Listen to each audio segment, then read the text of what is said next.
A continuación les explicaré brevemente la dinámica del simposio. Esta consistirá de una conferencia magistral en la apertura y el cierre de nuestro primer día. Por este mismo enlace de Zoom. Asimismo, con un intermedio de ponencias en segmentos y salas de Meet durante el resto de la jornada. El día 2 comprende un panel en el inicio. El link de Zoom se les estará enviando y también está en nuestra programación. Y al cierre, nuestra conferencia magistral número 3. Es importante resaltar de antemano la invitación a mantenernos en las salas de todas las ponencias que vamos a tener, de todos nuestros participantes, para los segmentos y el diligenciamiento del formulario de asistencia que se estará compartiendo en dichas salas. A continuación, los dejo con mi compañero José Salgado, el moderador de nuestra primera conferencia. Muchas gracias. Muy buenos días, gusto en saludarlos. Es un placer para nosotros desde la Universidad de Córdoba y desde la Maestría en Didáctica de las Ciencias Naturales iniciar esta conferencia o este acto inaugural con la conferencia Extender el laboratorio para rediseñar la enseñanza de las ciencias naturales, de la ciencia en escenarios híbridos. Realmente es un espacio muy importante en este contexto en el cual nos estamos viendo inmersos, ¿verdad? Y donde vamos con los invitados, con toda la experiencia que tienen en este ámbito educativo, tener la posibilidad de ampliar una visión tendiente a responder a los retos actuales que estamos viviendo y que desde la escuela y desde la misma universidad vamos a tener que plantear soluciones. Le damos la bienvenida al doctor Ignacio Dagoy de la Universidad de Buenos Aires. Doctor, bienvenido. Bueno, muchísimas gracias. Es realmente un placer estar aquí con todos ustedes. Estoy realmente agradecido y emocionado porque me siento en Colombia. Es así como que... Y agradecerle a las autoridades sus palabras de bienvenida, ¿no? Que nos traen y nos hermanan en esta comunidad latinoamericana preocupada por la educación científica. Y agradecerle, por supuesto, la invitación a Patricia, a la doctora Patricia Flores, en nombre, bueno, ella representando todo un equipo de trabajo, por supuesto, pero en su nombre hacer los agradecimientos.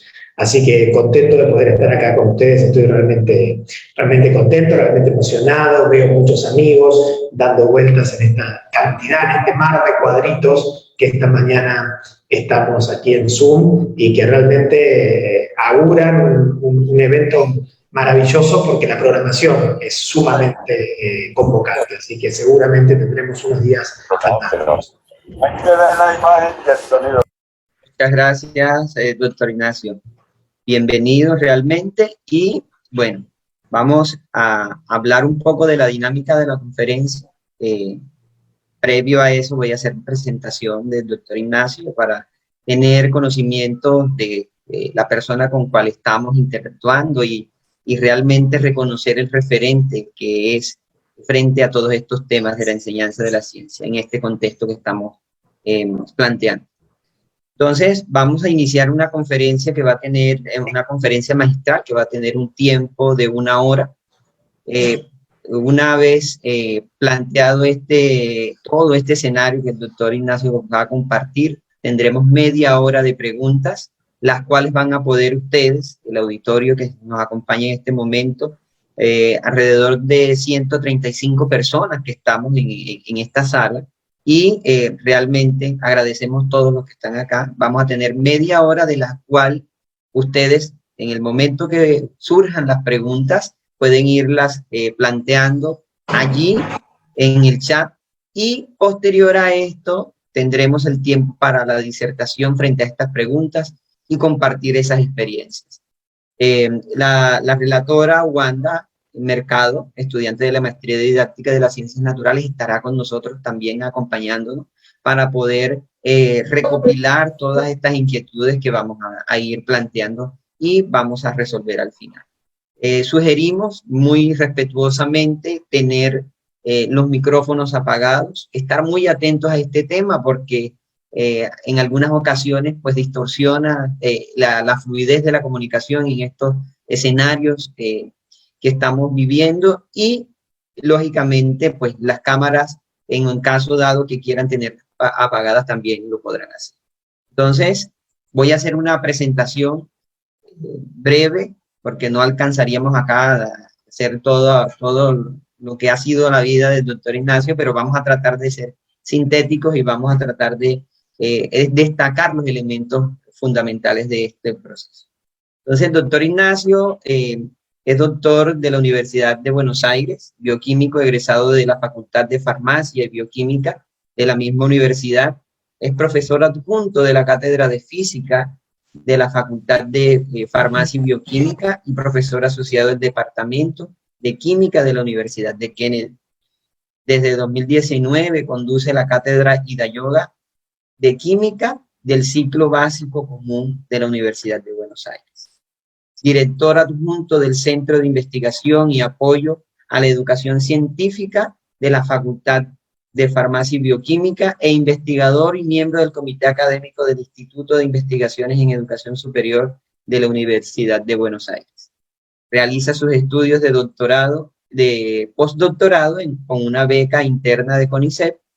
Sus principales líneas de trabajo se inscriben que se inscriben en el área de didáctica de las ciencias naturales, versan sobre la construcción de significados compartidos entre profesores y estudiantes, mediada por representaciones visuales y o en el marco de actividades experimentales. Dirige e integra proyectos de investigación y de extensión de la Universidad de Buenos Aires, también en la Agencia Nacional para la Ciencia y la Tecnología y del CONICET en Argentina. Participa en proyectos de investigación en Chile, Uruguay, Ecuador, México, y cuenta con una amplia producción científica que incluye publicaciones, capítulos de libros y presentaciones en diferentes eventos. También es importante destacar la dirección y participación en cursos de posgrado de su universidad y en programas de especialización y maestrías en el extranjero. Forma recursos humanos ejerciendo como director de tesis de posgrado. Cuenta con diversos premios y distinciones y ocupó distintos cargos en sociedades científicas, entre los cuales se destaca la presidencia de la Asociación de Profesores de Física de la Argentina, la Secretaría Ejecutiva del Consorcio de Grupos de Investigación en Educación en Ciencias de Argentina y la presidencia de la Mesa Interamericana de Diálogo para la Educación Científica. Miembro de comités científicos, académicos, organizador de diversas reuniones e integrante de bancos de evaluación, jurado y comités editoriales. Tiene experiencia también en gestión universitaria, habiendo ocupado cargos de subsecretario y coordinador y formando parte de comisiones asesores del consejo directivo de su facultad.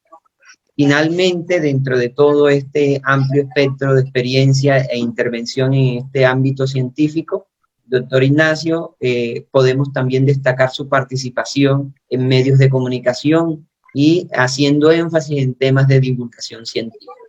Y allí podríamos mencionar también la conducción de programas de radio como Dosis de radio, programa de divulgación científica, participación en medios de comunicación pública y además también tenemos publicaciones en revistas en Argentina y es columnista del periódico La Nación. Ha estado durante todo este tiempo trabajando en estos elementos y para nosotros hoy es un gusto y un placer compartir este escenario de aprendizaje con él y todas las posibilidades que vamos a encontrar. Entonces, doctor Ignacio, le damos la bienvenida nuevamente y damos el espacio para el inicio de la conferencia inaugural, extender el laboratorio para rediseñar la enseñanza de las ciencias en escenarios híbridos. Bienvenido, adelante.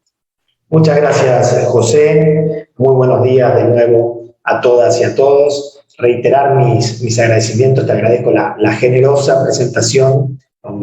Casi me siento así como ahora muy comprometido a hacer algo bien hecho y bien fructífero para este día, pero espero que sea así.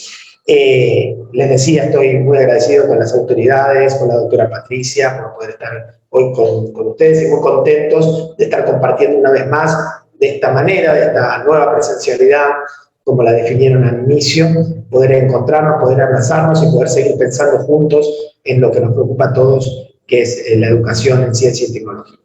Si me permiten, ahora voy a compartirles pantalla para simplemente guiar un poco mi disertación. Tengo acá preparada una presentación. Iremos hablando durante este ratito de...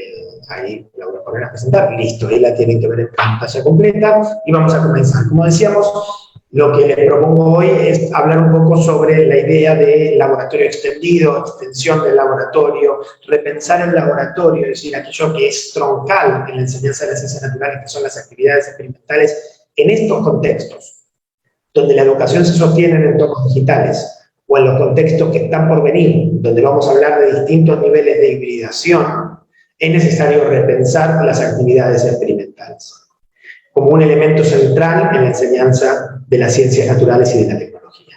Hace falta volver la vista sobre el laboratorio y ese proceso de extensión del aula, que ya podemos decir lleva sus años, donde el aula ya está extendida, donde el aula ya no es un espacio concebido con paredes ni tiempo limitado. Bueno, ese mismo proceso es el que tiene que transitar el laboratorio.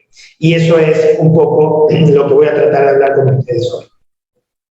En primer lugar, quiero decirles que las actividades experimentales tienen que estar siempre planificadas didácticamente. Es un desafío la planificación didáctica de una actividad experimental que implica el reconocimiento, manipulación y estimación de variables y el consiguiente análisis de resultados. Es decir, una actividad experimental didácticamente diseñada debería priorizar esto, que el estudiante, la estudiante, sea quien reconozca, manipule y realice estimaciones, es decir, mida variables, ¿sí? Y luego trabaje con los resultados de esas estimaciones, es decir, trabaje con los datos empíricos. En este tipo de actividades enfrenta el desafío de estar en la bibliografía altamente cuestionadas. Esto viene sucediendo desde fines de los 80, donde podemos ir citando bibliografía, están los grandes clásicos de Barberá, de Hudson, que de alguna manera pone en duda la eficiencia de la actividad experimental como promotora de ciertos aprendizajes. Y esto se debe a que en el esquema tradicional de la enseñanza de las ciencias se ha podido documentar ciertas debilidades de las actividades experimentales tradicionales. En primer lugar, existe una debilidad conceptual. Es muy difícil para un profesor, para una profesora, poder decir con claridad cuáles son los objetivos de la actividad experimental. Muchas veces se confunden estos objetivos con los objetivos generales de la educación científica o de un curso de ciencias naturales. Por otro lado, existe una reducción, es decir, una fuerte identificación de la actividad experimental con el trabajo práctico de laboratorio. Y la actividad experimental debería ser entendida como algo que puede suceder en el laboratorio, pero que también puede suceder por fuera del laboratorio, que también puede suceder con otras reglas, con otros modos. En las actividades experimentales tradicionales, el margen de acción de los estudiantes, de las estudiantes, es muy limitado. ¿Por qué? Porque aparecen estos protocolos tipo recetas, donde el estudiante tiene que ir siguiendo una serie de pasos para llegar a una especie de resultado esperado. Seguir un protocolo y poder llevarlo adelante puede ser una competencia valiosa en algunas formaciones, pero en general, y sobre todo si el estudiante es adolescente, la escasez de grado de libertad, la escasez de posibilidad de tomar decisiones o de introducir modificaciones, genera cierta desmotivación, es decir, no está del todo adecuado. También existe una subordinación de la práctica a la teoría, y esto lo han visto, ¿no? La idea de que la actividad experimental se usa para corroborar teorías, o que la actividad experimental viene después del desarrollo teórico. Bueno, esta idea habría que repensarla también un poco, puede venir después, puede venir antes, puede ser en conjunto, digo, hay ahí una serie de enfoques y matices diferentes que se pueden ir tomando. También existen, por supuesto, impedimentos externos, disponibilidad de recursos, disponibilidad de espacios, disponibilidad de tiempos para la actividad experimental. Y hay un escaso trabajo en contexto. Sí, la actividad experimental muchas veces aparece como descontextualizada. Bueno, hoy la titulación del ácido cítrico. Y bueno, ¿por qué la titulación del ácido cítrico? Porque sí. Sin entender cuál es el significado de esa actividad experimental, de esa práctica, de esa manera de conocer en el desarrollo de la ciencia y la tecnología y, por supuesto, sus implicaciones, ciencia, tecnología y sociedad. La carga cognitiva en la actividad experimental tradicional suele estar desbalanceada. Es decir, los procedimientos, sobre todo motores, sensorios motores, que se ponen en juego, llevan toda la carga cognitiva. Es decir, el estudiante está preocupado fundamentalmente con lograr la manualidad que esa práctica, que esa actividad experimental requiere. Y esto genera un desbalance. Si la carga cognitiva está puesta ahí, no está puesta en la construcción de significados. Además, algunas prácticas de laboratorio muy tradicionales, como decía, protocolos tipo recetas, subordinación a la teoría, generan lo que podemos entender como imágenes deformadas de ciencia. Y por supuesto, como en general en la actividad experimental de laboratorio se trabaja en grupo, hay dinámicas que si no están controladas en el funcionamiento de esos grupos, no son del todo deseables. Algunos estudiantes que toman, vamos a decirlo así, una posición como de estudiante, de asistente, perdón, un rol como de asistente de nosotros, algunas cuestiones de género que deberíamos estar mirando con mucha atención, que en el laboratorio se exacerban, y todo esto sumado lo que hace es generar que los resultados que encontramos en la bibliografía sean un poco desalentadores con lo que respecta a las actividades experimentales. Pero ojo, estos resultados están hablando de actividades experimentales en el formato tradicional. Por eso me parece que llegó el momento de repensar las actividades experimentales. Y esto se aceleró a partir de marzo del 2020 con el advenimiento de la pandemia de COVID-19 y las consecuentes medidas sanitarias que impusieron distanciamientos, distanciamientos o confinamientos, de hecho, y que dispararon en todo el sistema educativo, independientemente de los niveles, lo que se puede entender como una enseñanza remota de emergencia. Una enseñanza remota de emergencia dista, por supuesto, de la educación a distancia, porque sus propósitos, sus valores son diferentes. En la enseñanza remota de emergencia, el principal valor, el principal propósito es sostener la continuidad educativa. En cambio, en la educación a distancia se busca sistemas educativos un poco más robustos. Independientemente de si hablamos de modelos de educación a distancia o de enseñanza remota de emergencia, lo cierto es que son modelos donde lo que vamos a tener es entornos digitales para sostener la educación. Y eso exige repensar, ¿sí? Eso exige repensar las actividades experimentales para esos entornos. La idea de enseñanza remota de emergencia no es una idea nueva. Hay muchos antecedentes en la historia. Lo que sí es nuevo es la opción masiva por los entornos digitales. Y esto es lo que obliga a repensar la enseñanza de las ciencias naturales para estos entornos. Sobre todo ante escenarios híbridos que en la pospandemia, ¿sí? Que en la pospandemia suponemos son los que van a estar primando en todo el sistema educativo. Les explico un poco la foto que acompaña esta parte del discurso. Este es el presidente de la República Argentina, el día que anunciaba el confinamiento, uno de los confinamientos más estrictos de la región. Entonces ya no tenemos que preguntarnos si es posible o no hacer actividades experimentales en entornos digitales, porque eso es absolutamente necesario. Y ahora voy a explicar por qué. Lo que tenemos que preguntarnos es si nos vamos a tomar en serio el desafío de pensar y rediseñar nuestra enseñanza para incluir actividades experimentales cuando esta enseñanza es híbrida o digital. ¿Y por qué? ¿Por qué incluir actividades experimentales en la enseñanza una vez que yo les acabo de pasar una especie de punteo de todos los inconvenientes que tienen las actividades experimentales tradicionales. ¿Por qué es necesario repensarlas e incluirlas?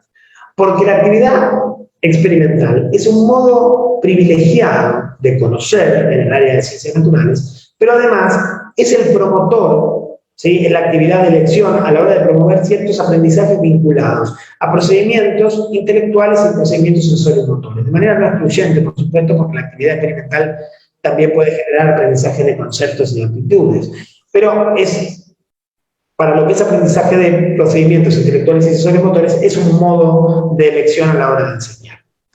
Los procedimientos intelectuales a los que me refiero son procedimientos intelectuales de reconocimiento o procedimientos intelectuales de control. Los procedimientos intelectuales de reconocimiento tienen que ver con aquellos que permiten reconocer un objeto o un suceso, ¿sí?, en el marco de una actividad experimental, poder hacer una especie de match con el modelo teórico. Y los procedimientos intelectuales de control son aquellos que se ponen en juego a la hora de supervisar una acción, ¿sí?, dentro de la práctica experimental, y para tomar decisiones respecto a alguna situación que, obviamente, nos brinde cierto grado de control sobre el desarrollo de la práctica. Está, por ejemplo, la definición de valores de cortes o incluso aspectos del diseño experimental. Los procedimientos sensoriomotores tienen que ver con los sensoriomotores de acción o los sensoriomotores de observación. Los sensoriomotores de acción son aquellos que involucran acciones relacionadas con la motricidad fina, tienen que ver sobre todo con el manejo instrumental. Y los de observación implican la especialización de los sentidos para poder reconocer, para poder significar hechos como datos de una observación. Para ponerles un ejemplo, en una titulación ácido-base, reconocer el punto final de la titulación requiere cierta especialización de los sentidos. No se trata solo de mirar y ver un cambio de color, sino de poder distinguir alguna cuestión de manera más fina. Sí, lo mismo podríamos hablar de la observación microscópica o de algunas otras cosas. Entonces, para promover este tipo de aprendizaje, que es valioso tanto en la educación científica para la ciudadanía, sobre todo los intelectuales, como en la formación profesional de las carreras de nivel superior, de corte científico-tecnológico, y ahí aparecen los sensorios motores también como muy importantes, son la formación técnica. Para promover el aprendizaje de este tipo de procedimientos, la actividad experimental es central. Es decir, son procedimientos que se ponen en juego en la actividad experimental y se aprenden haciendo. Entonces requieren el desarrollo de actividades experimentales. Por eso es que hay que repensarlas para incluirlas en los entornos digitales. Así, llamados y convocados desde 2020 de manera acelerada para responder teóricamente a la necesidad de repensar las prácticas experimentales, desarrollamos en el Centro de Investigación y Apoyo a la Educación Científica de la Universidad de Buenos Aires algo que dimos a llamar modelo de laboratorio extendido. El modelo de laboratorio extendido, en realidad, es un modelo para el diseño de actividades experimentales en entornos digitales. Es un conjunto de principios de diseño. Entonces, no es un dispositivo o no es una estrategia única, en realidad puede entenderse como el uso didáctico y sistémico de distintos dispositivos y estrategias para llevar adelante actividades experimentales, como dijimos, en entornos digitales y ahora agrego en escenarios educativos híbridos, que son los que esperamos que a partir del año que viene empecemos a transitar. No es una única aproximación, insisto, sino se trata del establecimiento de un híbrido experimental donde distintos recursos, distintos, vamos a llamarlos laboratorios, ahora voy a desarrollar esta idea, actúan de manera sinérgica con el objetivo de aumentar la probabilidad de que se generen aprendizajes, fundamentalmente de procedimientos, estos que vamos a hablar, pero también de actitudes y conceptos. Este modelo, como decía, propone el uso sistémico y sinérgico de distintos laboratorios. El laboratorio casero, que está representado por las actividades experimentales simples, que son actividades que son simples en su procedimiento, pero que pueden ser complejas en la construcción de significado, que son potencialmente ubicuas, que se realizan con materiales accesibles y de bajo costos y que son seguras. También incorpora el uso de simulaciones, ya conocidas por todos nosotros, ¿verdad? Que son representaciones visuales, con cierto grado de pragmatismo, de algunos aspectos de un modelo. Son representaciones fundamentalmente cualitativas, aunque algunas presentan elementos cuantitativos, pero el modelo se representa en su cualidad. El laboratorio móvil, que tiene que ver con el uso de teléfonos inteligentes, en muchas versiones, porque los teléfonos inteligentes pueden usarse de distinta manera. ¿Qué quiero decir con que pueden usarse de distinta manera? Uno puede usar el teléfono para medir, por ejemplo, muchos sensores que traen los teléfonos inteligentes pueden servir para medir, pero también lo puede usar para registrar a través de la cámara, o para registrar audio, o para registrar datos con fotografías, o lo puede usar también como soporte de simulaciones, o de otras cosas más complejas como laboratorios virtuales, que en realidad son un conjunto de simulaciones donde se puede introducir incluso la representación del ámbito del laboratorio y donde se pueden incluir también la representación de la incertidumbre empírica. Finalmente, los laboratorios remotos, que sí son realmente muy potentes, nosotros en mi equipo los consideramos troncales del diseño de actividades en la lógica del laboratorio extendido, que son un conjunto de tecnologías, software y hardware, que permiten la realización de actividades experimentales reales, es decir, que pertenecen al mundo físico, manipulando el instrumental a través de una interfaz gráfica de usuario.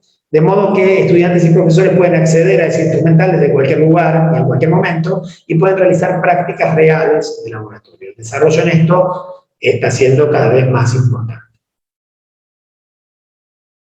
También el laboratorio extendido puede incluir otro tipo de tecnologías y otro tipo de prácticas, como el trabajo de campo o tecnologías emergentes, como la holografía, la realidad inmersiva, la inteligencia artificial o la realidad aumentada. Usar todo esto de manera sinérgica y con una planificación didáctica es lo que hace el modelo del laboratorio extendido en el diseño de secuencias de enseñanza y aprendizaje que incorporan gran cantidad de actividades experimentales. Miren, todas estas distintos tipos de actividades experimentales que fui comentando pueden de alguna manera sistematizarse en estos ejes. De lo simple a lo complejo, de lo real a lo virtual, entendiendo real como físico y discriminando los distintos elementos. Así, por ejemplo, una actividad experimental simple pertenece al mundo físico y es simple.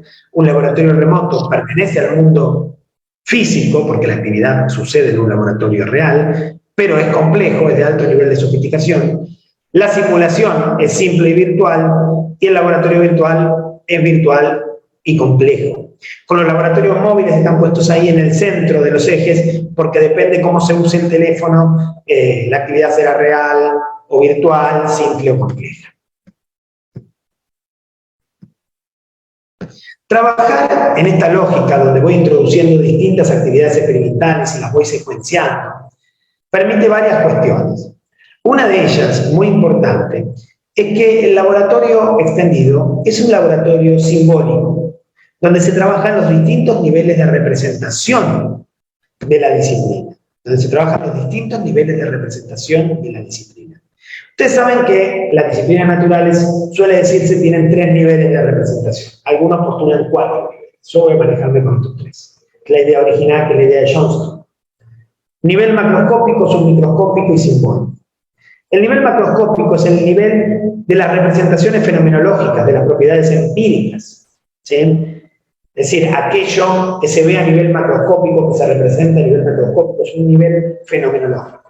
El submicroscópico es un nivel modélico, son representaciones modélicas diseñadas para apoyar la comprensión cualitativa. Acá estarían las simulaciones, ¿no?, que representan de manera submicroscópica los modelos. En el caso de lo macroscópico estaría el laboratorio tradicional, por ejemplo, el laboratorio Hanon. Y luego también hay un laboratorio, hay un nivel de representación simbólico que tiene que ver con los simbolismos propios de cada una de las disciplinas, pero sobre todo lo que presenta son las relaciones que permiten. Tengo ahí una interferencia, no sé si me están escuchando, ahí vamos. Sí, son las relaciones que presentan o que apuntan a la comprensión más cuantitativa. Es decir, el nivel simbólico apunta a la comprensión cuantitativa. En el laboratorio tradicional existen muchísimas cuestiones vinculadas a los niveles de representación que son problemas. Hay problemas a nivel macroscópico, del entendimiento macroscópico, por la falta de experiencia, por la poca cantidad de prácticas experimentales que realizan los estudiantes. Entonces cuesta entender la representación fenomenológica. También hay errores sobre la naturaleza a nivel submicroscópico, porque incluso algunas simulaciones, introducen concepciones alternativas, distorsionan el entendimiento de lo que sucede o sucedería a nivel modélico submicroscópico. Y también hay una falta de entendimiento de las convenciones, de lo convencionalmente usado para representar cuestiones cuantitativas, es decir, en el nivel simbólico.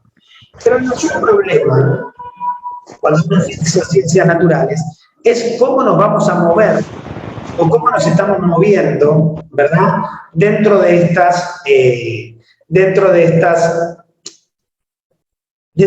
niveles. Ese es quizás el mayor problema. ¿Cómo nos estamos moviendo o cómo nos vamos a mover dentro de estos niveles de representación?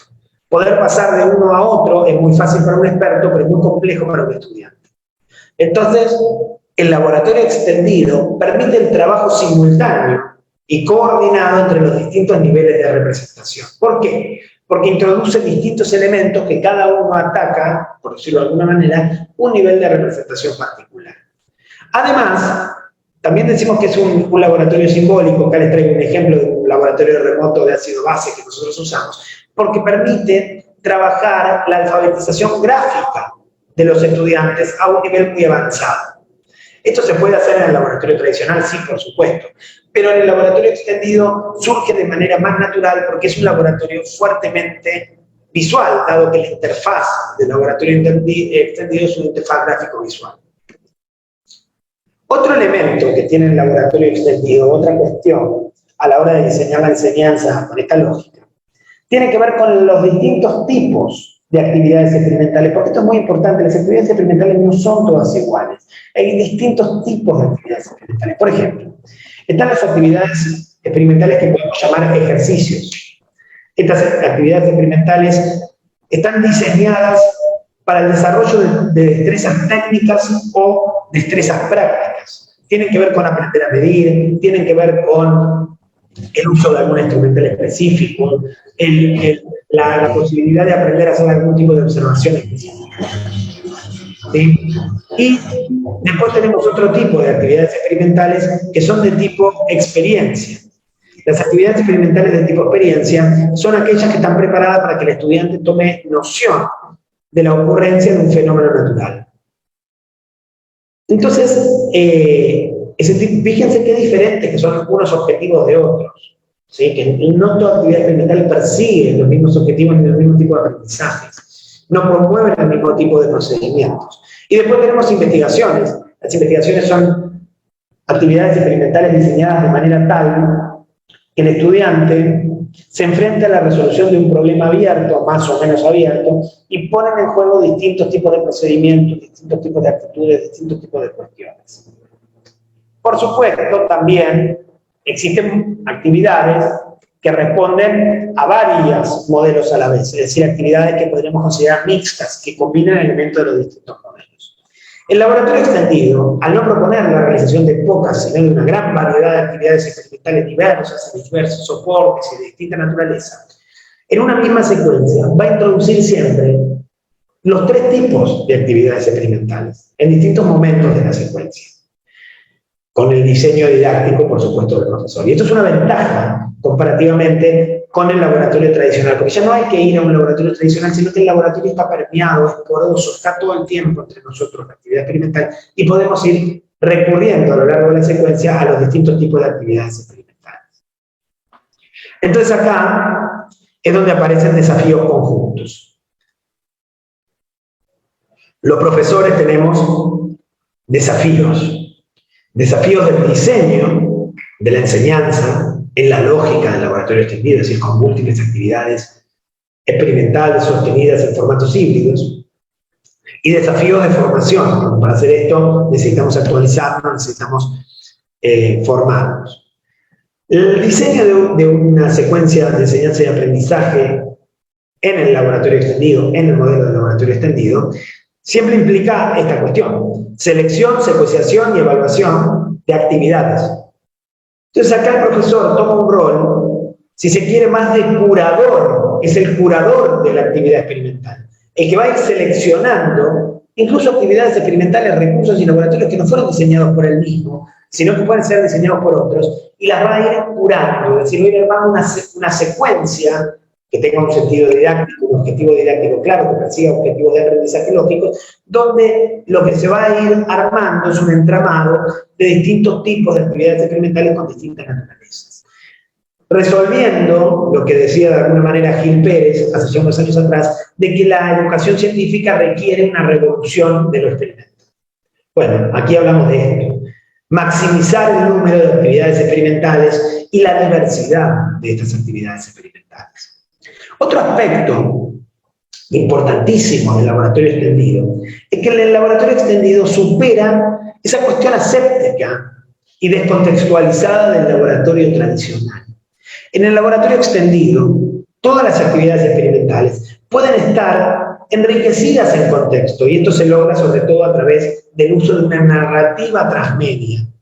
Es decir, son un laboratorio narrado. Yo voy a, de alguna manera, construir en mi secuencia una narración transmedial, que es el contexto en el cual se van a realizar las distintas prácticas experimentales. ¿Y por qué introducir tanto contexto? Porque el contexto es una fuente de significación.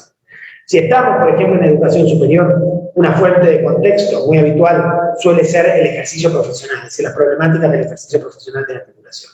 Si estamos en educación media, las controversias sociocientíficas, ¿sí? que son de interés social. En este sentido, también se pueden introducir problemas ricos en contextos en la misma secuencia para trabajar no solo con una lógica experimental, sino también con una lógica inspirada en el ABP o en la lógica de proyectos también, ¿por qué no? Es un espacio, entonces, la secuencia del laboratorio extendido para la toma de decisiones. ¿Por qué? Porque yo puedo generar una especie de taller de casos donde el estudiante vaya tomando decisiones, ¿sí? A partir, en esa lógica narrativa, en ese contexto narrativo construido transmedialmente, a partir de los resultados empíricos de su actividad experimental o de sus variadas actividades experimentales. Entonces, con todo esto puedo decir que la idea de extender el laboratorio y de trabajar en la lógica del laboratorio extendido es una idea doblemente oportuna. ¿Por qué? Porque por un lado aumenta los grados de libertad del estudiante. Las propuestas en entornos digitales, sea enseñanza remota de emergencia, sea enseñanza a distancia, o sea escenarios híbridos, como lo que vienen, tienen algo en común, que es que el estudiante debe ser más autónomo. Y el rol del profesor se asume como más tutorial. En ese sentido, el laboratorio extendido brinda una enorme cantidad de grados de libertad para que el estudiante repita las prácticas, las vuelva a hacer, genere modificaciones, las recorra en distinto orden. Yo hoy contaba a la mañana en otra reunión que tuvimos que tenía el año, a lo largo del año, en una de las secuencias que preparamos fue realizada por 2.000 estudiantes en distintas partes del mundo, pero que veíamos en los distintos dispositivos que nos permiten leer la cantidad de veces que se usó, por ejemplo, un laboratorio remoto, que se usó un laboratorio virtual, que se usó una simulación, veíamos el número de repeticiones. Los estudiantes repiten y realizan una y otra vez porque pueden hacerlo, algo que en el laboratorio tradicional es más difícil de procurar. Y la repetición tiende a la autorregulación de los aprendizajes. Por eso también es muy importante que el profesor proponga instancias de evaluación formativas en este tipo de secuencias. Porque los estudiantes tienen que poder autorregular sus aprendizajes. Por otro lado, por eso digo que es doblemente oportuno este laboratorio, también permite a los profesores el diseño de actividades personalizadas, reconociendo que nuestras aulas son cada vez más heterogéneas. En el laboratorio tradicional, con los enfoques tradicionales de actividades experimentales, bueno, todos juntos al laboratorio, trabajar en grupo acá, cada estudiante podría tener, en esta lógica, un recorrido personalizado que atienda a sus necesidades educativas. Además, ya les comenté, esta lógica de curaduría, es un laboratorio que decimos que es poroso. ¿Por qué es poroso? Porque si hay algún emergente social, rápidamente se puede modificar la secuencia. Porque se piensan secuencias modulares. Estas secuencias modulares son rápidamente reconstruidas o redefinidas por el profesor que opera como curador de contenido. Entonces es poroso a los intereses del profesor, a los intereses de los estudiantes, a los emergentes sociales. Una misma secuencia con pequeños cambios puede ir respondiendo a distintas realidades.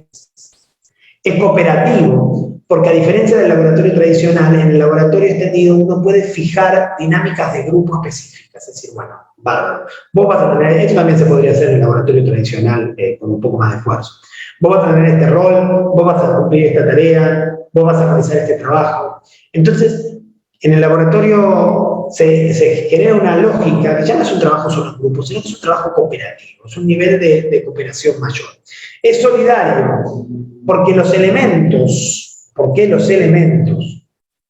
que lo componen, que cada uno de estos pequeños módulos, cada uno de estos laboratorios, cada una de estas actividades, no tienen que ser diseñadas el 100% por el profesor. Yo diseño la mía y la puedo compartir. Entonces es un laboratorio solidario. Es sustentable. ¿Por qué? Porque cada uno de los elementos componentes puede ser reutilizado en futuras y diversas secuencias. Entonces, cada actividad diseñada puedo usarla en nuevas secuencias. Y finalmente es un laboratorio inclusivo, porque responde a las necesidades educativas de perfiles heterogéneos y porque aparte, bueno, va a incluir a personas que por ahí quedan excluidas del laboratorio tradicional. Bueno, si yo ahí una pequeña, a ver si puedo, listo. Ahí me parece que solucionamos el problema de la interferencia y seguimos adelante. Entonces, todas estas características del modelo del laboratorio extendido nos permiten pensar o mirar estas ventanitas que siempre uso para decir una mirada hacia el futuro, ¿no? En cómo va a ser esta hibridación de los escenarios que vienen. Bueno, vamos a hibridar distintas cosas. Por un lado, vamos a hibridar actividades. Va a haber actividades que las pensemos, ¿sí?, como iniciando en la virtualidad y luego continuando en la presencialidad o viceversa, ¿sí? Actividades que estén pensadas para la digitalidad y actividades que estén pensadas para el mundo físico. Y en esto la lógica del laboratorio extendido es muy potente. Es muy potente. Hibridación de contenidos. Habrá contenidos que elijamos trabajarlos de manera digital y otros de manera física, en el mundo físico, o aspectos de un mismo contenido que decidamos trabajarlos digitalmente y otros en la presencialidad. Y finalmente, la hibridación de los estudiantes. Tenemos que estar preparados, porque los tiempos lo exigen, para que los estudiantes, algunos vengan presencialmente, otros tengan que seguir asistiendo desde remotamente a las clases, a los institutos, y esto es de una incertidumbre total, es decir, el futuro es incierto y tenemos que aprender a movernos en estas incertidumbres, ¿sí? Eso es muy relevante en este caso, ¿no? Vamos a escenarios que siguen siendo inciertos. Muy bien, nosotros a partir de todo esto, en 2019 empezamos, como les decía, a pensar en algo que en ese momento llamábamos nuevas mediaciones, cómo funcionaban las nuevas mediaciones. Luego, ya en 2000, iniciamos las investigaciones para el desarrollo de lo que fue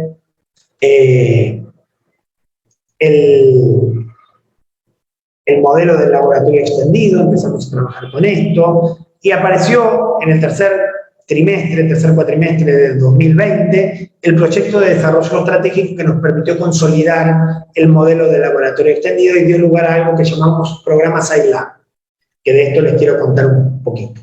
El programa SciLab es un programa en el que colaboramos. Estamos en Argentina nosotros con el CIAE, en Uruguay está el Consejo de Formación de Educación, en España la Universidad de Deusto, en Costa Rica la Universidad Estatal a Distancia de Costa Rica. El programa recibe financiación de la Organización de los Estados Americanos y trabaja con una empresa que es un spin-off que se llama LabsLab. Y este programa propone una investigación basada en diseño. No sé, ahora se están muy familiarizados a la investigación basada en diseño, pero la investigación basada en diseño es una investigación que propone ciclos iterativos de diseño de enseñanza. Nosotros diseñamos secuencias de enseñanza y tecnología, no solo secuencias de enseñanza, en la lógica del laboratorio extendido, y es una investigación participativa que realizamos junto con profesores a cargo de curso, donde esas secuencias son probadas, ¿no? Se hace una primera implementación, luego se hace un refinamiento, luego se hace una segunda implementación y otro refinamiento, y así hasta que logramos estar satisfechos con los resultados. Cada implementación es evaluada y de cada implementación obtenemos no solo secuencias mejores, sino también obtenemos principios generales para el diseño de la enseñanza que van enriqueciendo el modelo del laboratorio extendido. Y hemos tenido ya algunos resultados de investigación. Acá los sistematicé en 3 estudios. El estudio 1 es un estudio en el que trabajamos con estudiantes, el estudio 2 trabajamos con profesores, y en el estudio 3 trabajamos con diseñadores de tecnología. 2.800 estudiantes, 60 profesores y un grupo bastante grande de tecnólogos, donde ya vamos viendo resultados positivos, sobre todo los estudiantes, con el entendimiento de ciertas cuestiones que hacen el quehacer experimental. Con los profesores trabajamos mucho en líneas de formación, líneas que se comentaron acá, de estudio del conocimiento didáctico, del contenido, del conocimiento didáctico tecnológico, del contenido del modelo que usamos nosotros, y con los diseñadores hacemos investigación y desarrollo para contar con la tecnología que vamos necesitando. Acá les muestro claramente lo que les iba explicando, ¿no? Hacemos un primer diagnóstico en una situación real, ¿sí? Buscamos problemas de enseñanza y problemas de aprendizaje reales de un contexto específico, y en este sentido hablamos de que la investigación es participativa, porque eso lo hacemos con los profesores de esos contextos. Generamos el primer diseño. Es una investigación pragmática porque utiliza distintas estrategias cual y cuantitativas, ¿sí? Y generamos una secuencia inicial y fundamentos de diseño. En un primer microciclo la implementamos, la refinamos, y vamos con un segundo microciclo, un tercer microciclo, los que faltan, y se genera una investigación que es iterativa, ¿no? Se va como reiterando. Y junto con esta investigación obtenemos una serie de productos. Lo más importante, teoría y principios de diseño, que son los que dan origen al modelo del laboratorio extendido. Pero además generamos dispositivos de información, dispositivos de formación, secuencias didácticas como recursos educativos abiertos, que están disponibles, tecnología, laboratorios remotos, laboratorios virtuales, simulaciones, y materiales didácticos específicos que son materiales pensados en una lógica narrativa, como decía, ¿no? Enriquecidos en contexto, en una lógica transmedial, una gramática transmedia, no son solo textos, incluyen podcast, incluyen videos, incluyen trabajo en redes sociales, imágenes, y son materiales encapados, que lo que hacen es tener un nivel de lectura más superficial, que puede ir profundizándose atendiendo las necesidades educativas, fomentando la autorregulación, ¿sí? Son materiales que aparte brindan pistas para la evaluación formativa, ¿no? Y son materiales muy adaptables que los docentes pueden ir, como decía yo, curándolos junto con esta curaduría de actividades experimentales que propone el modelo. Este modo de trabajo requiere un equipo interdisciplinario donde se trabaje con docentes, trabajamos a través de las asociaciones de profesores de distintos países, se trabaje con didactas que puedan llevar adelante investigación y desarrollo, pero centrada siempre en problemas reales de la comunidad educativa. Trabajamos en cooperación con expertos, ¿sí? Expertos disciplinares y tecnólogos. Los tecnólogos para el desarrollo de toda la tecnología de los laboratorios virtuales, de los laboratorios remotos, de la realidad inmersiva, que estamos en estos años también trabajando.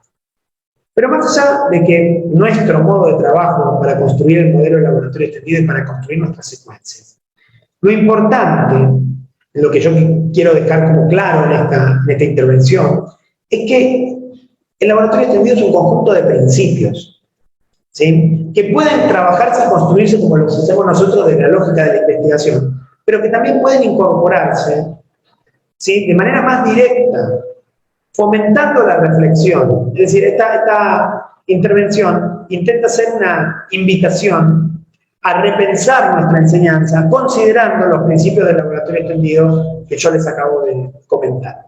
No se necesita un gran desarrollo para empezar a cambiar nuestras prácticas, simplemente reflexionando sobre ellas y tomando decisiones, considerando estos principios y estos aportes teóricos. Y eso es lo que pensé que hoy podía ser adecuado para empezar a transitar estos 2 días de actividades. Bueno, ahora vamos a pasar a las preguntas, pero les voy a dejar mi mail. Les quiero contar que me acompaña esta imagen que ven acá, porque mi universidad está festejando 200 años de existencia. Nos tocó festejarlo de una manera muy particular, pero bueno, ya este sábado va a haber un gran evento público y abierto, retomando la presencialidad y seguramente transmitiéndose también para los que lo estén viendo virtualmente. Y es un poco un síntoma de esta época, ¿no? La hibridación que viene. Yo participaré de un evento presencial de manera virtual, otros estarán presencialmente. La educación está cambiando y tenemos que ser conscientes.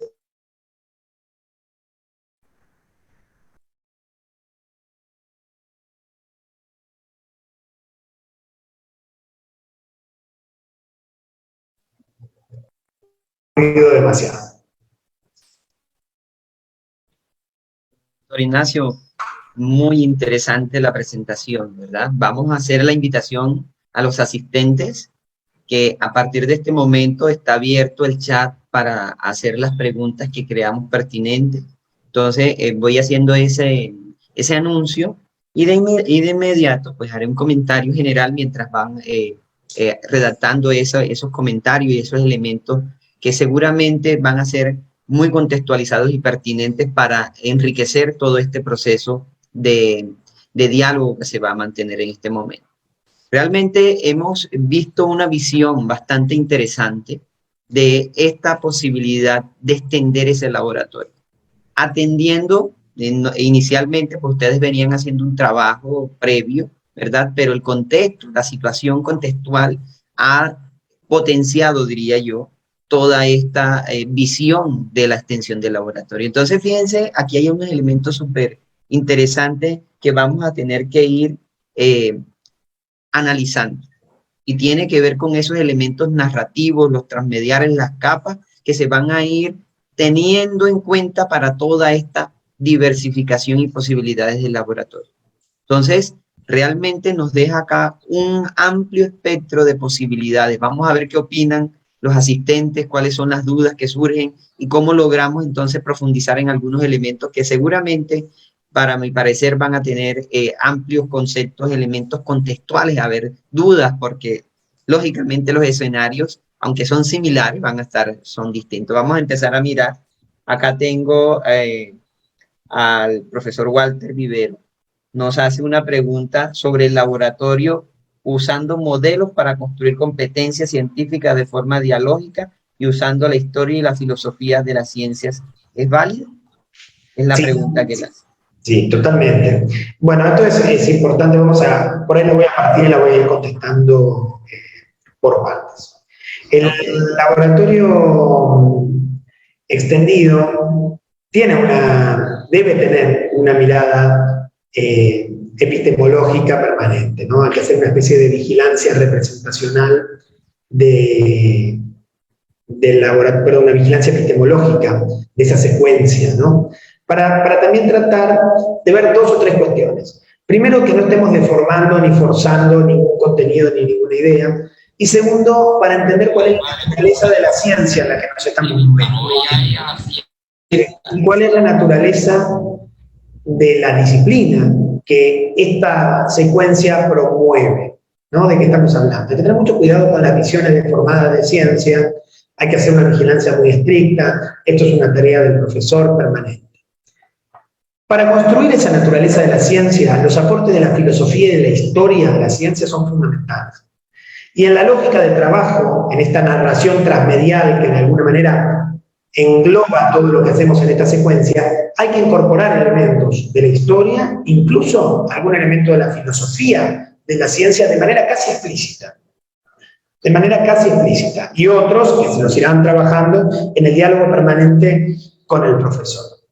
Pero la riqueza del contexto, ¿no? Esto de decir, bueno, vamos a trabajar con aproximaciones ricas en contexto, da la oportunidad de trabajar aspectos históricos, de trabajar aspectos filosóficos de la actividad científica, que son muy valiosos. Porque estas secuencias tienen que tender a construir un entendimiento de la actividad científica como una actividad humana, como una actividad cooperativa, como una actividad transgeneracional, es decir, que se va construyendo, como un producto, pero también como un proceso, y sobre todo como un proceso que es un proceso dialógico modélico, que es un proceso, como decía el profesor, donde se trabaja con modelos, pero esos modelos tienen que ser entendidos como provisionales, como construcciones, como consensos. Entonces, realmente creo que la pregunta es acertada y la lógica del trabajo en el laboratorio entendido incorpora esto. Incorpora el uso de las metaciencias, es decir, la historia, la filosofía o epistemología de la ciencia, tiene que estar incorporada, ¿no? El uso de la metaciencia con fines didácticos. Vamos a pensar en historia de la ciencia, vamos a pensar en filosofía de la ciencia, pero la vamos a incorporar didácticamente en el armado de nuestras secuencias. Ahí aparece fuertemente la idea de modelo, y estos modelos hay que trabajarlos de manera dialógica. De esta forma se van a fomentar también competencias científicas, como hablaba el profesor, no solo vinculadas a los procedimientos más de laboratorio que yo abordé, sino también a otras, como puede ser la argumentación, como puede ser la modelización, como puede ser, bueno, tantas otras cuestiones que la educación científica promueve. Entonces la respuesta en concreto sería sí, no solo es válido, sino creo que es necesario. Muy bien, doctor Ignacio, muy amable. Entonces, mientras se están redactando otras preguntas, el auditorio seguramente nos va a compartir. Quiero hacer un saludo, de hecho, a algunas personas que están visitándonos de diferentes regiones del país a nivel internacional, ¿verdad? Que comparten esta visión de todos estos elementos. Entonces, yo voy a aprovechar y plantearle, doctor Ignacio, mientras seguimos leyendo las redactadas por el auditorio, y tienen que ver con los retos para estos docentes que son los que de alguna manera han logrado desde la escuela experimentar y tratar de organizar todos estos elementos para la inclusión del laboratorio en esta circunstancia que se ha venido dando. Entonces, dentro de los resultados que ya han encontrado ustedes de la investigación, podríamos plantear cuáles han sido los retos que están viviendo estos docentes y hacia dónde podríamos encaminar desde la escuela y desde la universidad estos retos para la formación docente y los que ya están en la escuela. Bueno, yo creo que vamos a ponerlo así, ¿no? Quienes trabajamos en educación, por supuesto, algunos desafíos que el contexto actual impone a todos los actores de la educación. Atravesamos tensiones, tomamos la decisión como comunidad de continuar con la enseñanza en la emergencia. Instauramos un modelo de educación remota de emergencia y luego de 2 años casi de este proceso, hoy nos damos cuenta que ese modelo nos permitió incluso repensar lo que hacíamos antes de la pandemia y que el sistema educativo venía arrastrando problemas en muchos aspectos. Ahora bien, en el caso de la enseñanza de las ciencias naturales aparecen particularidades y desafíos que le son propios. En particular, yo creo que el gran desafío de la enseñanza de las ciencias naturales en entornos digitales o ante los escenarios que vienen es qué lugar va a ocupar la actividad experimental. ¿Por qué digo que este es el gran desafío? Porque otros enfoques, por ahí más librescos,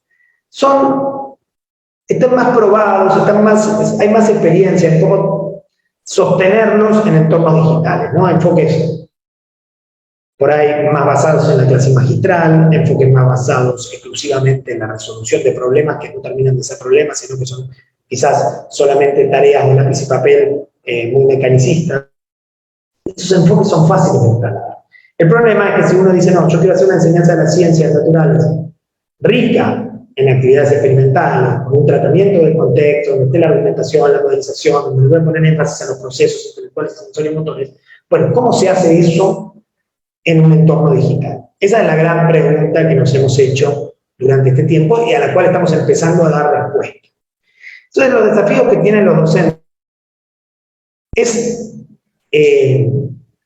los que se están formando y los que están en ejercicio, es precisamente encontrar esos caminos para recuperar la actividad experimental en prácticas que van a ser cada vez más híbridas, más digitales, donde la tecnología va a estar. Esto implica desafíos de formación y desafíos de diseño. Son como dos cuestiones diferentes, ¿no? Desafíos de formación en términos de que claramente, y además no solo es un desafío, también esto durante la pandemia lo hemos notado claramente, lo hemos visto claramente en la demanda de los colectivos de docentes que demandaban instancias de formación, sobre todo de formación continua.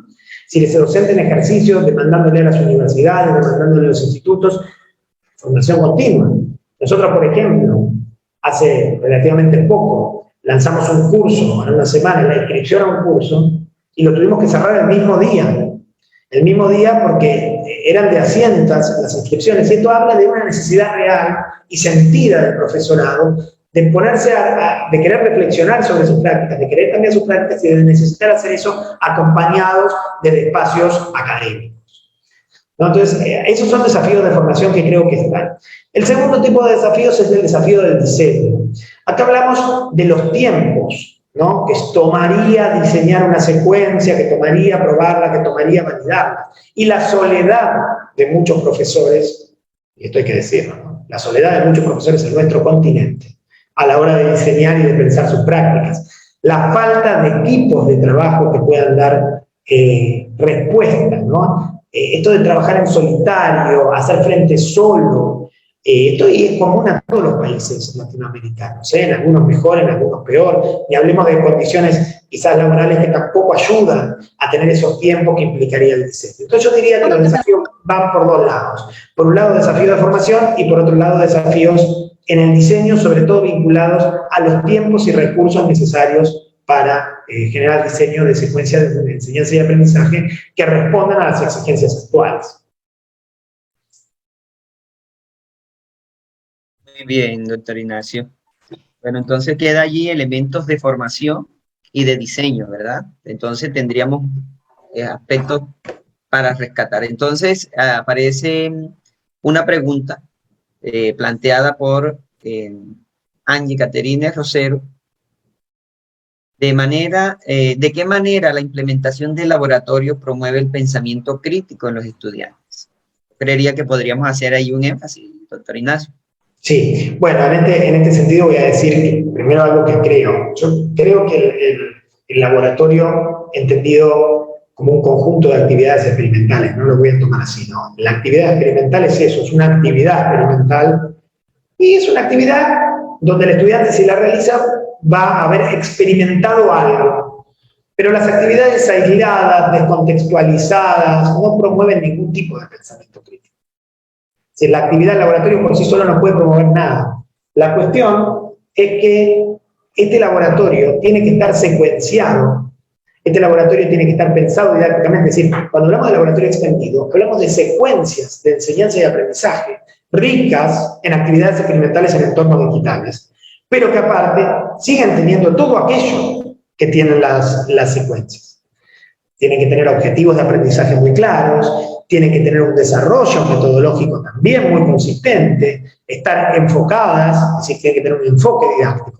Y lo que va a promover el pensamiento crítico no es tanto la actividad experimental per se, sino cómo esa actividad experimental promueve otro tipo de actividades a lo largo de la secuencia. Promover el pensamiento crítico es invitar a los estudiantes a la toma de decisiones, es invitar a los estudiantes a la reflexión, es invitar a los estudiantes a la consideración de las controversias sociocientíficas actuales, es invitar a los estudiantes a discutir con pares, es invitar a los estudiantes a discutir con expertos, en este caso el profesor, que es el primer experto que tiene a mano, es invitar a los estudiantes a amplificar y abrir sus fuentes, ¿no?, de información. En esto lo transmedial nos ayuda muchísimo. En esto la lógica de la narrativa transmedial nos ayuda muchísimo. Entonces no es exactamente el laboratorio el que propone, el que promueve el pensamiento crítico, es la secuencia.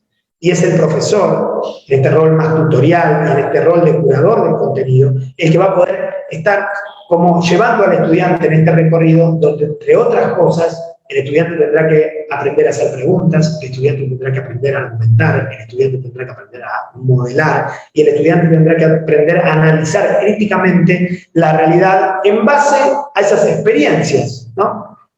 En base a esas experiencias, esas actividades experimentales que el estudiante transita en este modelo son como el basamento de la construcción de la secuencia. Pero no nos olvidemos de que todo esto está secuenciado y que realmente la secuencia aparece en la secuencia, no aparece en la actividad per se. Muy bien, entonces el tema de planeación, todo lo previo a todos estos elementos se constituye en esa visión, ¿verdad? No solamente el experimento o el elemento experimental. Y aparte, voy a agregar algo, si me permitís, José. Digo, en algún momento de la presentación lo dije, esto es igual que cualquier cuestión. Acá el profesor o la profesora lo que hace es seleccionar, secuenciar y evaluar. Son como las tres grandes tareas. Entonces, la selección de actividades experimentales en entornos digitales para formar esta secuencia, la secuenciación de esas actividades junto con otras actividades y ofrecer permanentemente instancias de evaluación, pero no instancias de evaluación sumativa, porque eso está bien, o sea, en general lo hacemos, cumple una función, hay una función de acreditación, pero cuando la educación se plantea en entornos híbridos, la que tiene que ser protagonista es la evaluación formativa. ¿Por qué? Porque es la que le permite al estudiante autorregularse en su proceso y también es la que le brinda al profesor más información empírica, ¿sí?, sobre el proceso educativo, y eso reduce la incertidumbre a la hora de tomar decisiones sobre la enseñanza. Este doble juego, ¿no? Yo siempre, cuando me preguntan ¿y cómo pienso la evaluación debería estar en el cotidiano. Lo pienso, debería estar todo el tiempo, pero no todo el tiempo con fines sumativos. Podría tener no olvidemos que la evaluación tiene también funciones diagnósticas y funciones formativas. Muchas veces uno de los problemas que tenemos es olvidarnos y concentrarnos solamente en la evaluación de tipo sumativa. Las secuencias en la lógica de laboratorio extendido deben incorporar fuertemente la evaluación diagnóstica y la evaluación formativa. Eso es, muy bien, doctor Ignacio. Entonces, dos preguntas tenemos acá. La primera gira en torno, dice, desde el trabajo realizado antes de la pandemia para romper con los laboratorios tradicionales, ¿han tenido alguna experiencia con el uso de heurísticas? Hemos usado heurísticas, hay grupos aquí en la Argentina que los usan mucho más que nosotros. Creo que es una alternativa potente, creo que ha dado buenos resultados históricamente y creo que se puede seguir usando. Nosotros nos alejamos un poco de las heurísticas en general, porque no por ninguna razón en particular, sino simplemente porque nuestros enfoques fueron por otros lados, pero sí puedo decir que conozco varios grupos que aquí las usan, aquí en todo el mundo, ¿verdad? Está bastante difundido, en los países de habla hispana se usa muchísimo, y me parece que es una alternativa, más que nada si uno hace una mirada reflexiva sobre lo que va apareciendo en la B. Me parece que si uno puede usar también esa B como un elemento para la reflexión, que me parece que es el componente fundamental de cualquier cambio que vaya a darse en educación. Los cambios educativos aparecen cuando hay una convicción, sobre todo de las profesoras y los profesores, y esa convicción tiene que estar basada en la reflexión sobre la práctica, la reflexión en la práctica, y si es una reflexión colegiada, muchísimo mejor, ¿verdad?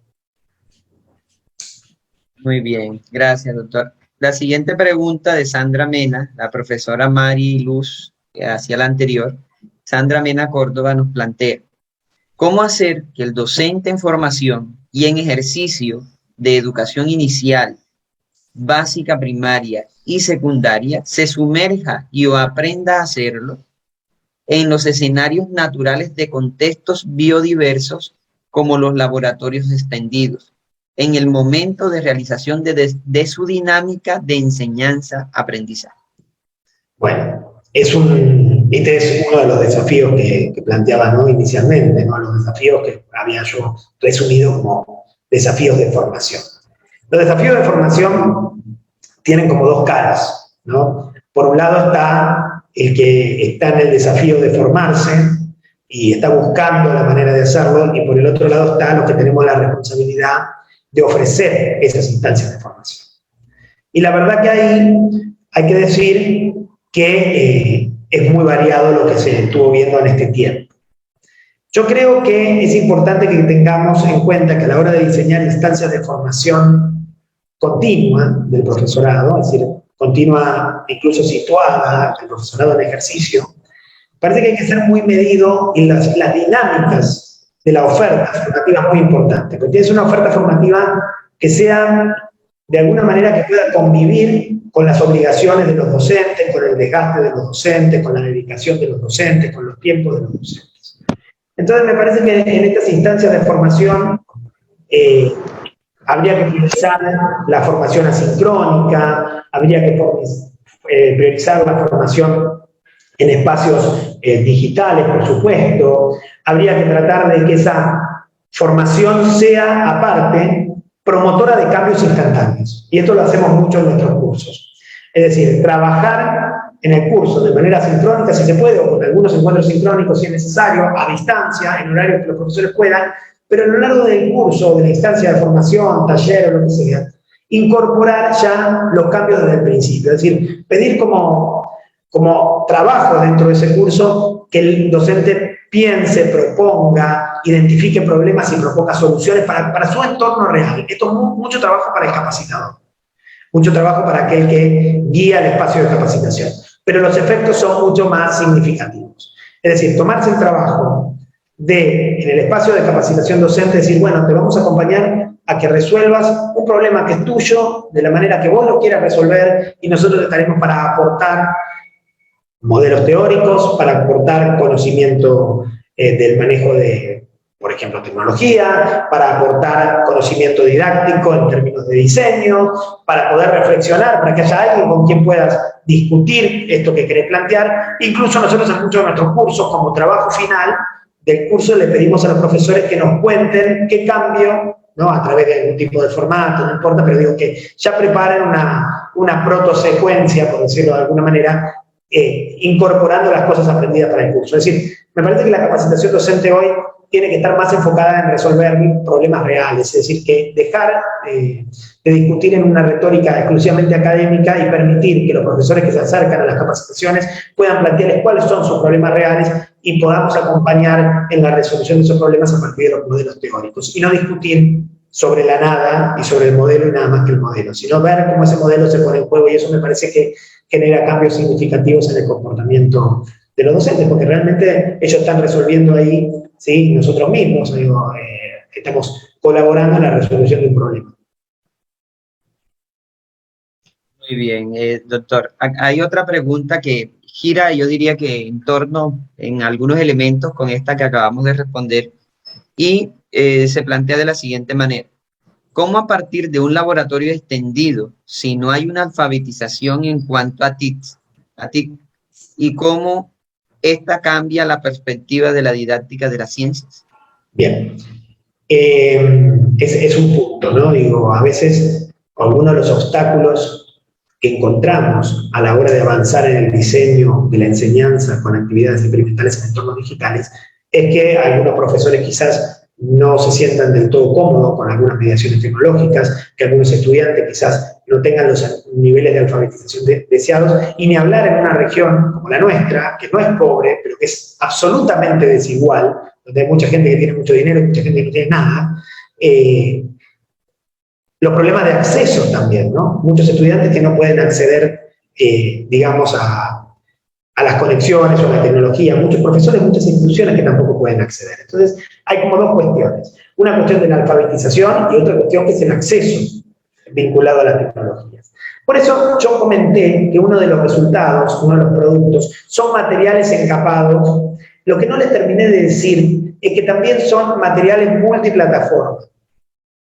Esto es muy importante. Las secuencias, en la lógica del laboratorio extendido, tienen que pensarse en multiplataforma. ¿Qué significa esto? Que ese material, esa actividad que yo planteé, quizás no todas, pero por lo menos algunas tienen que poder funcionar en distintas plataformas. ¿A qué llamo distintas plataformas?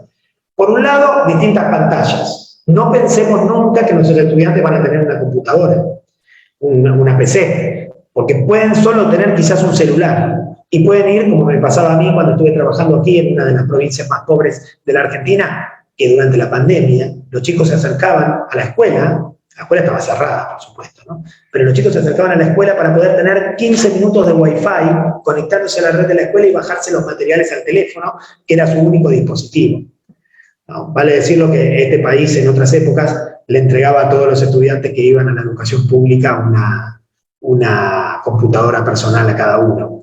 Y se entregaron como 4 millones de computadoras. Bueno, eso ya lamentablemente no sucede de esa manera hoy, o no sucede tan masivamente como nos gustaría, mejor dicho.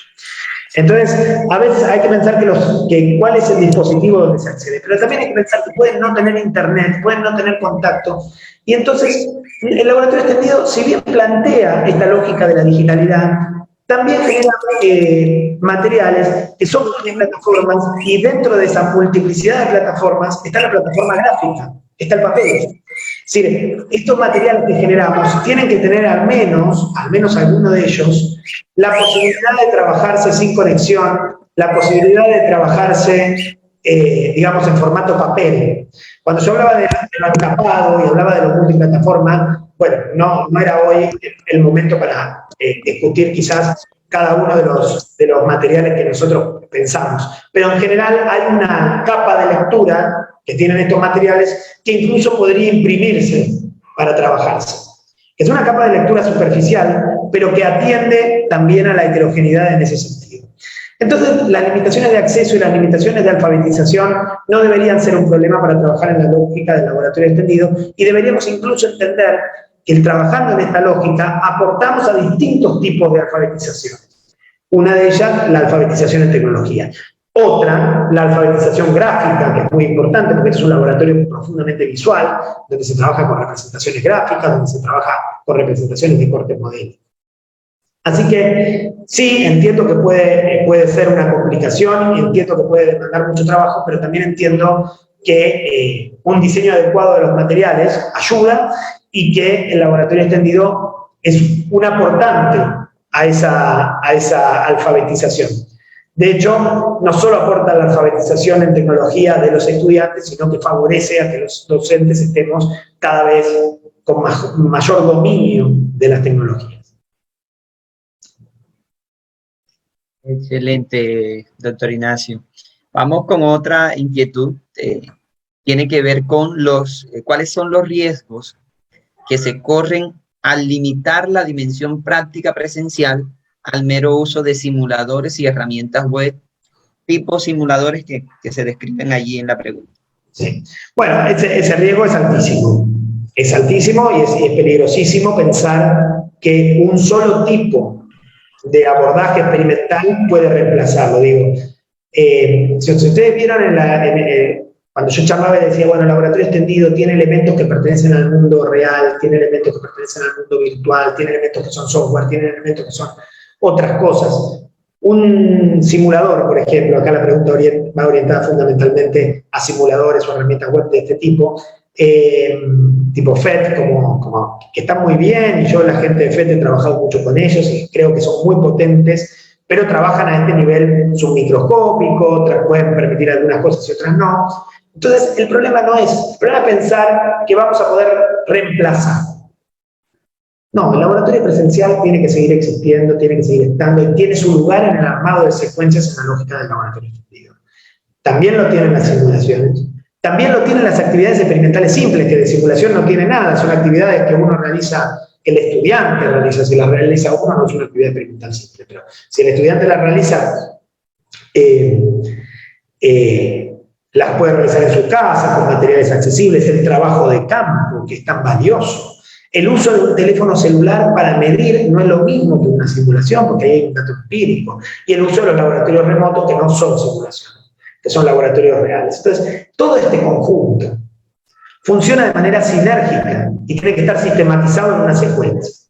Eso es lo que nosotros decimos diversifica la actividad experimental, permite que haya más actividad experimental y de naturalezas diversas. Pero no tiene que entenderse nunca como una propuesta que dice, bueno, listo, con software podemos resolver el tema de la actividad experimental. No, con software no se puede resolver el tema de la actividad experimental. Tampoco se puede resolver el tema de la actividad experimental haciendo una sola de estas múltiples posibilidades. El tema se resuelve cuando uno genera lo que nosotros llamamos híbrido experimental, que está compuesto de distintos abordajes de la problemática experimental y potencia los aprendizajes. Y el laboratorio Hanon, nosotros le llamamos Hanon, el laboratorio tradicional, el laboratorio que es un espacio físico donde uno va, ese laboratorio tiene que tener un lugar privilegiado también en el armado de las secuencias en la medida que se pueda, ¿no? En la medida que se puede esté disponible. ¿Por qué? Porque promueve aprendizajes distintos a las otras aproximaciones. Cada una de estas aproximaciones presenta un matiz particular de las prácticas experimentales. Y ninguna reemplaza a la otra, sino que actúan de manera sinérgica.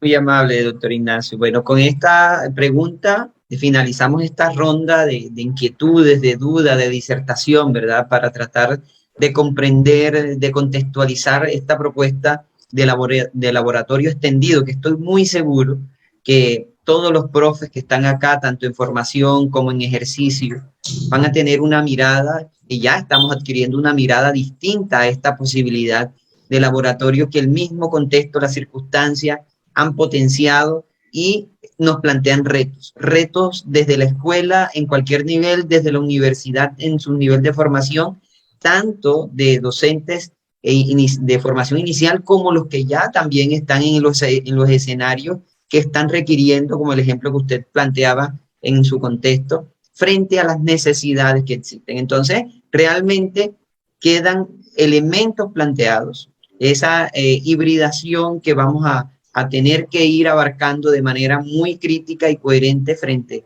a todas estas posibilidades que están existiendo, y realmente queda un camino abierto y seguramente unas relaciones establecidas con el doctor Ignacio y su equipo, porque detrás de todos estos elementos hay un gran equipo que viene trabajando, y realmente estamos muy agradecidos por este espacio, por esta posibilidad, esta oportunidad y tiempo que nos ha brindado doctor Ignacio, muy amable. Lo dejo para que se despida de este auditorio que estaba bastante interesado en su conferencia, y muy amable.